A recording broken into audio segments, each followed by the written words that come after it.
Hi, I'm Pat Morris, your host for the PM Talk Show. Our telecast is made possible by these fine underwriters, and we thank them very much. Locally owned and operated by Doctors Wheaton Boobridge, the Animal Care Center in Hammond and Pet Care Center in Ponchatoula have 6 vets on staff with nearly a century of combined experience. Celebrating our 30th birthday in May, the Animal Care Center has offered a full line of veterinary services, which includes medicine, surgery, grooming, boarding, and 7 days a week emergency services. Our mission is to provide the highest quality of veterinary care in a professional, compassionate manner. The Animal Care Center and Pet Care Center, a commitment to excellence with love and care for your pet. Welcome again to the PM Talk Show. This is Pat Morris, your host. Again, we're out here on beautiful Miller Lake, and we wanted to bring Mrs. Osa Betts-Williams back to do a continuation of some information that she was giving out at this month's last school board meeting. How are you today? I'm good. How are you? I'm great. And the purpose of today's show is to let you know, especially those parents who have children in our school system, how to access information on your child's school to see how well the school is doing, what the school performance scores are, just simply accountability to what's going on. So we're going to give you an opportunity, Ms. Williams, to go over what you began to present, but we're not able to finish at the school board meeting. We want to finish it today, start and finish it today. Okay. And I really appreciate you letting me come on to your show to try to complete this information, because I mean it's very important information, and it's information that the parents should really have the opportunity to look at for themselves to assess what's going on with their children's school report card. And the parish on a whole, they can access what every school is doing on that school report card page. Looking at the school report card, as I was reporting at the board meeting, there were 2 schools in particular that I focused on, and those were the Hammond area schools and the Amite area schools. And when I looked at those 2 schools, I broke them down by feeder school and high school. And I'm going to have to look at this Great. All right. to give you the numbers, because they're not all in my head. And so some of the examples are, and I went by the name of the school, the enrollment of the school, that's the school population, the number of students in the school, the percentage of students out of that number that are special ed, the percentage out of that number who have free and reduced lunch at that school, and also the school performance score, which is one of the more important things. But I like to focus a lot on special ed and free and reduced lunches, because there's such range that it's really astounding when you look at it. You have schools that are larger schools, and they have small numbers of those things, and then you look at small schools who have large numbers of special ed students and free and reduced lunches. So we're going to start off with Amite Elementary School. Their student population is 118 students. 618, I'm dyslexic this morning. 618 students. Of those 618 students, 9% are special ed, 94% is free and reduced lunch. And for those who don't know why that number is significant, that tells you basically the socioeconomic population of that school, that there are a lot of students who are indigent who qualify for free and reduced lunches. And that school's report card is a 49.6, which is an F grade for school performance score. At Westside Middle School in Amite, the student population number is 417. Among that number, it's 14%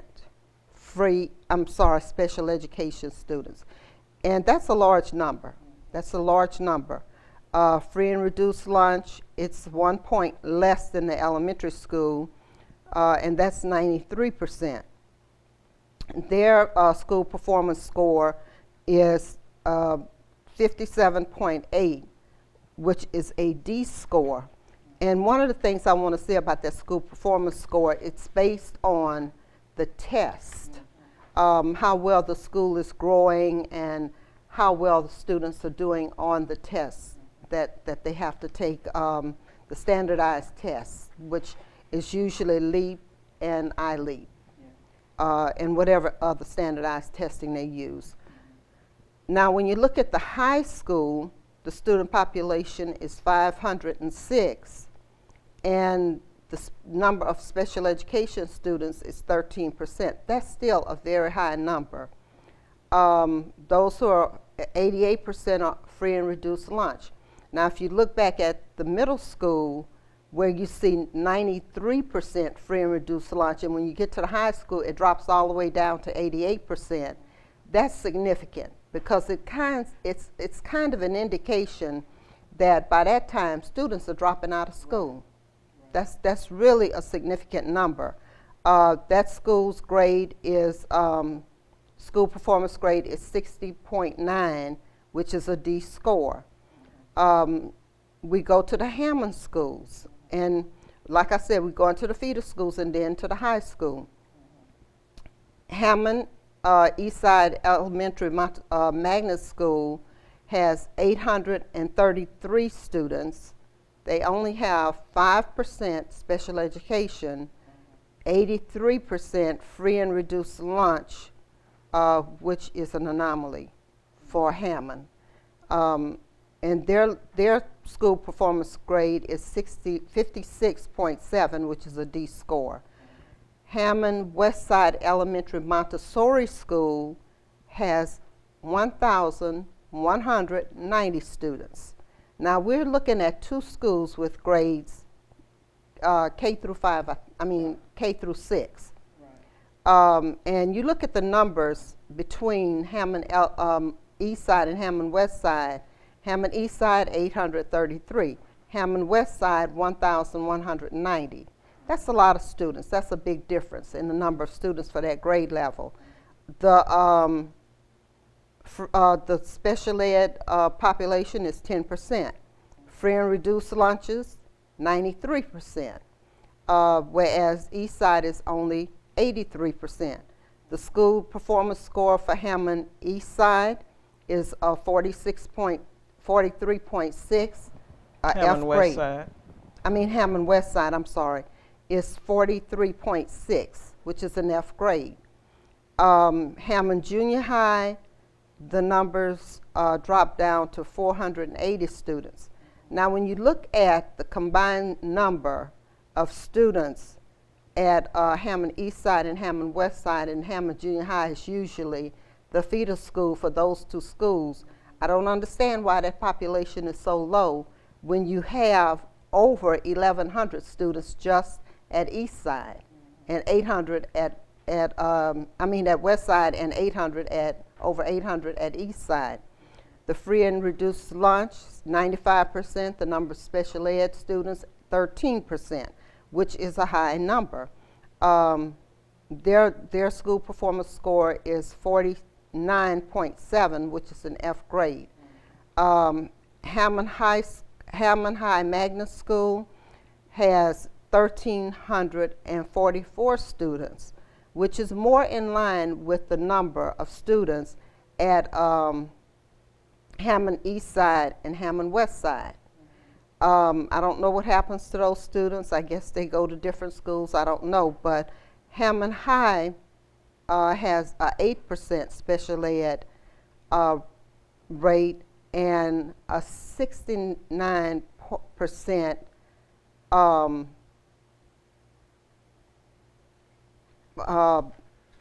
free and reduced lunch rate. Now, when you look at that 69%, it's a big drop from that 93%, that 83%, and that 95%, especially the 95% coming from Hammond Junior High. And when I look at those numbers, it makes me believe that, again, you have a high dropout rate of what's called students who are, again, a name I don't like, at risk. Their school letter grade is 67.8, and that's a D score. Now, while I was doing this particular research, and you have to go school by school in the school report card to get these numbers, and then you have to break them down by category in order to get a good picture of what's going on with the schools.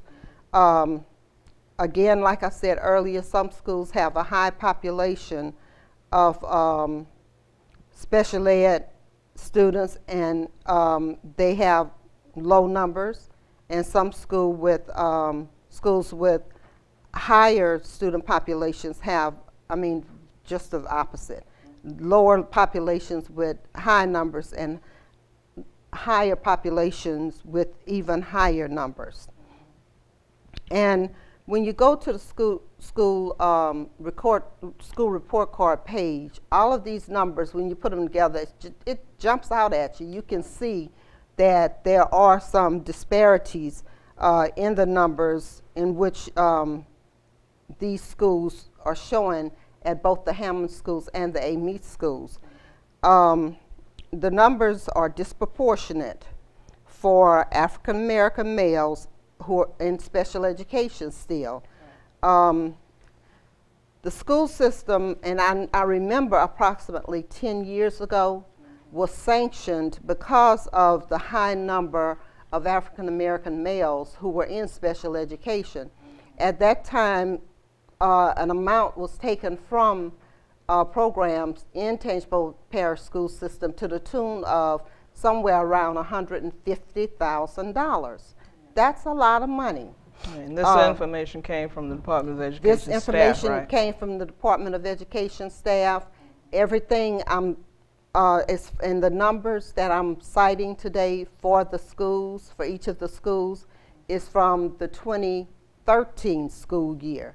The numbers for the 2014 school year has not yet been posted, and as I understand it, they should be posted by October of this year. So, people can go on and look at these numbers and, kind of look at them for themselves and see how important it is for them to know what's going on at their child's school.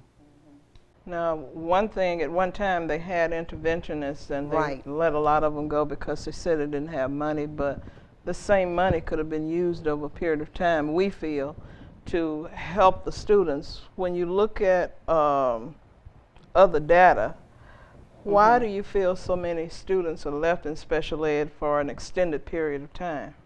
Well, and that was one of the points that I tried to make at that time. And I'm going to go back to what you were saying about interventionists. The schools having interventionists was a mandate from the State Department of Education based on the information I received from them. And that's why they put interventionists in place. And the primary job of the interventionists was to go into the schools, and the students who are known to have excessive behavior problems, the interventionist stepped in to try to work with those students and curtail some of those behaviors in order for them to be able to sit in the classroom and learn. Now, again, like I said, that $150,000 or whatever amount near that was taken from the schools, and that money could have been used for more interventionists, because the school system paid for the interventionists that we had. It could have been used for other support and professional staff, counselors, social workers, or whatever. And, again, your question about the reason for so many special ed students being in school for so long, it appears that once a child gets into special education, they normally stay in special education as long as they are going to the same school. Right. Now, in some instances, we found in doing hearings, really, and with parents coming to us with their concerns and issues, that these students aren't even getting their special needs transferred if they transfer to another school. Right. Back to the question, the reason I believe that they're staying in there so long is that it's just a matter of not being taught you know, they're staying in special education. They're eventually, when they turn a certain age, usually around 16, they're asked or mandated to get a GED in lieu of a high school diploma. And in my view, a child who gets a GED, even though they say that it's just like getting a high school diploma, there are some conditions in the GED privileges, I should say, that doesn't come as would a high school diploma. Okay, well, any parent who have these sorts of problems, you need to contact Mrs. Williams, contact the NAACP. We're going for a break now, and when we come back, we'll continue in your way of finding out what's going on for your child. We'll be right back. Shelters are the best places to find a new pet. What a perfectly beautiful little lady. That's where you'll discover healthy, loyal, and loving animals. Cute little rascal. Eager to become a part of your family. A person is the best thing to happen to a shelter pet. Oh, ladies first. Be that person. Adopt. This is living. Hey, kid. To find out more, visit theshelterpetproject.org. Welcome back to the PM Talk Show. This is Pat Marsh, your host, and we have with us Mrs. Osa Betts-Williams, and she's giving out some very important information. Earlier in the first half of the show, we talked about the school report cards and comparing schools, feeder schools going into high schools and giving those numbers, and they should be up on the screen. Also, we want to give you, so that you can get the information for yourself, the directions where this information is found, and that will be on the screen. So, Ms. Williams, the information on how to get to the website with the Louisiana Department of Education will be on the screen. Okay. But reasons for the community and members of the community having a concern about the constant movement of a certain class of administrators, predominantly African American. Can you briefly talk about that? Well, that's a big concern because as you see from the screen, we did a step-by-step process to get to everything that the individual needs to get to.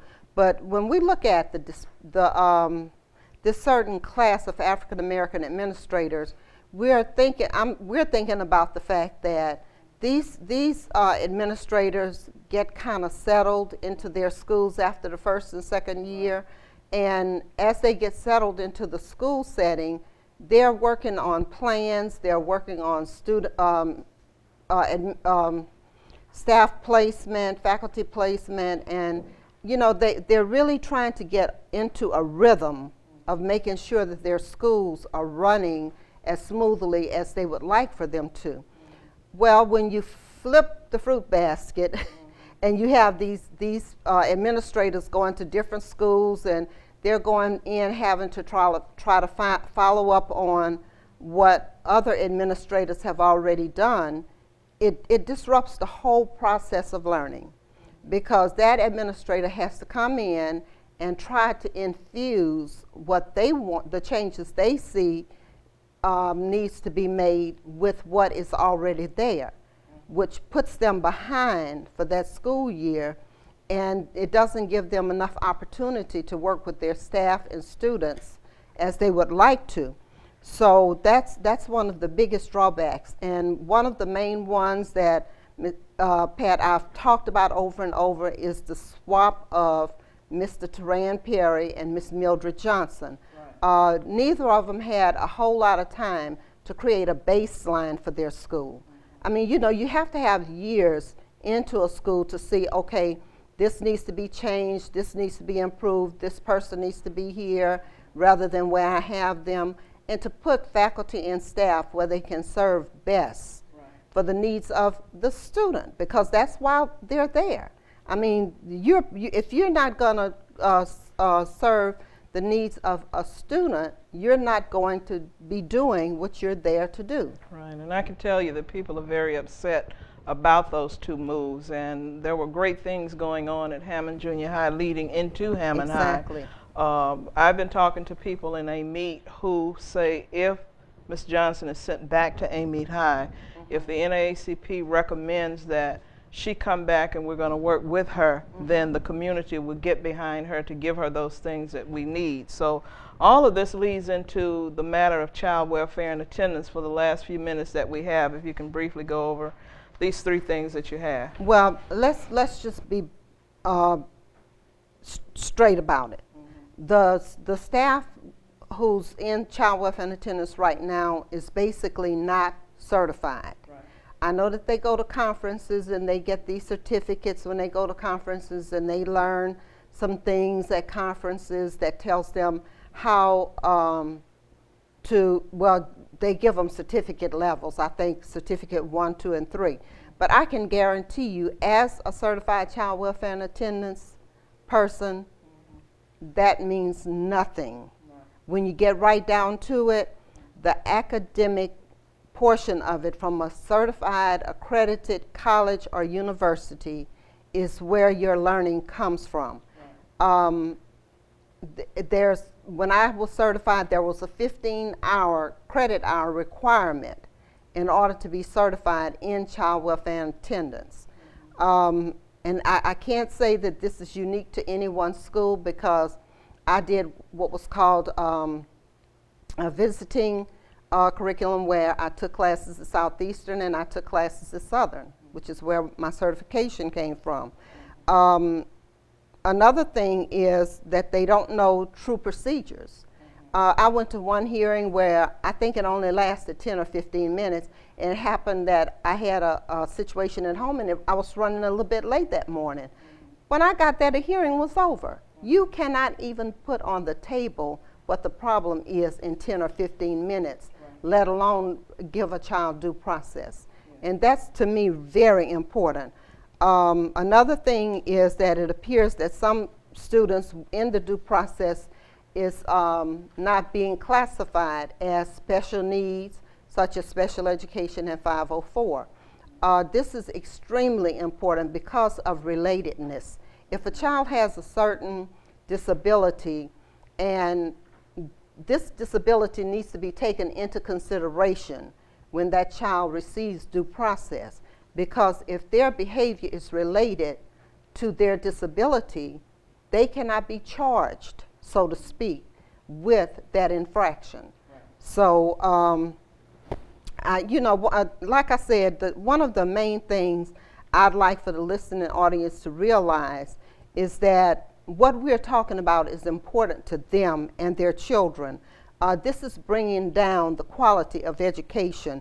And one of the things in Joyce Marie Moore versus Tangipahoa Parish Schools that I still remember, which is really almost a 50-year, 49-year, I think, year-old case, when Mr. Taylor came to Mount Vernon Baptist Church some months ago, one of the things that he wanted to impress on everyone there is that if you want quality education in your schools here in Tangipahoa Parish, you need quality leadership with quality education.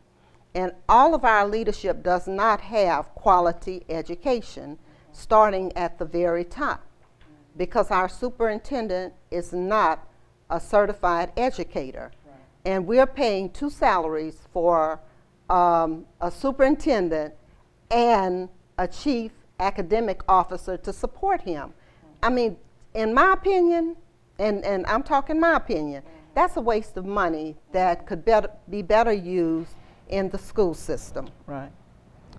One of the things that I think some fail to realize is that as long as this court is under the jurisdiction of a federal court system, what has to be done is going to be done. We ask that you look at what will be posted on Facebook, what will be posted on YouTube to get all of the information that we're talking about today, because we're about to run out of time. Do you have a couple of closing comments, Ms. Williams? Yes, one of the main things I'd like to talk about is Common Core standards and testing. Quickly, Please look at Common Core, look at how your school is using it. The state superintendent, Mr. John White, and the governor, Bobby Jindal, are having a legal battle right now over Common Core. I've talked to many teachers who think Common Core is good for the schools and good for the students. I've talked to students who feel likewise. So please look at Common Core and, you know, determine what you think about it as a parent. Okay, well, we want to thank you for coming and giving that information, and we will be keeping you informed on what's going on via what's going on in the court system, bringing on the president of the board and maybe some of the board members to talk about what their view is of what's happening and how they feel that we can come to a conclusion of this case. But the bottom line is we need to do what we need to do in order to get to the other side of through. This is Pat Marsh, your host, saying thank you for continuing to join us. We hope you will continue to do so. Thank you, and God bless. Thank you.